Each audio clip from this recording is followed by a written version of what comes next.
Now, French police have been stepping up efforts to prevent migrants from crossing the English Channel. The government in France is giving law enforcement a freer hand after police were filmed slashing the rubber of boats carrying migrants. For more on the story, we can bring in our French politics editor, Marc Perelman. Marc, good to see you. Has France changed its doctrine when it comes to what it can and cannot do?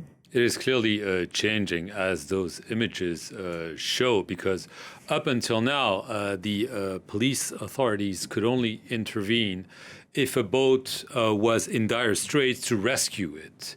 Now, there's a new proposal being discussed that the authorities could intervene up to 300 meters off the coast, whether or not there is a risk to the people on that boat. And so this is why you've seen these images of policemen puncturing rubber boats and preventing them from leaving the coast. Why is that? Because there's been an influx of people trying to leave, and also it's more a scattered departure along the coast in smaller boats called now taxi boats.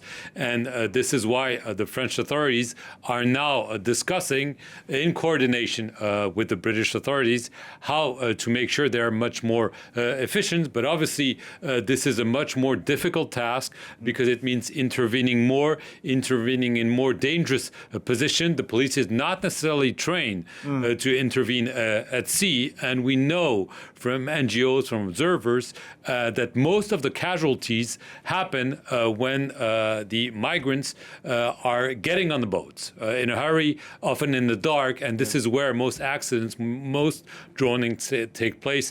So this is a change that is being discussed, obviously not in a vacuum, because there's political pressure, financial pressure from the UK, and also because the French president is about to begin a state visit to the United Kingdom as of tomorrow. So why are we seeing this pressure from the United Kingdom now? Well, because obviously this is a major political issue. Remember, the previous government had campaigned on stopping the boats. The current government, Keir Starmer, said we will fight this as well. We need to really get tough on this. We want to see results. And the statistics are showing that more than 20,000 people have crossed in the first 6 months.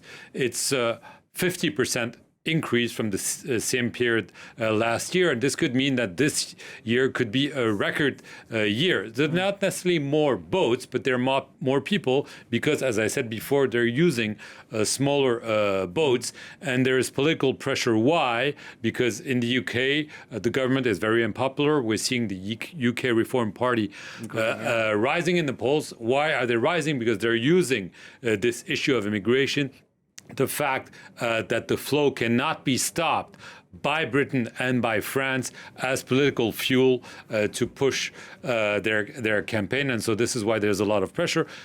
Also here in France, the Law and Order Interior Minister Bruno Retailleau met with his British counterpart several months ago. He said we need to do much more. Why do they need to do more? Because it's a little bit like Turkey and the EU, which reached an agreement several years ago, whereby the EU was paying Turkey to prevent migrants from reaching the EU.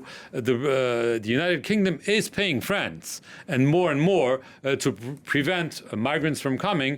And so on the other side of the channel, the authorities, political, police, and so on are asking, well, what's being done with our money? Is it working or not? For now, it seems not to be working, but obviously this raises the issue, the humanitarian issue. What should be done with those migrants? Will this mean they will take even more risk? And this would mean more and more death trying to cross the channel. This is going to remain a major humanitarian, political, and security issues in the months to come. Yeah.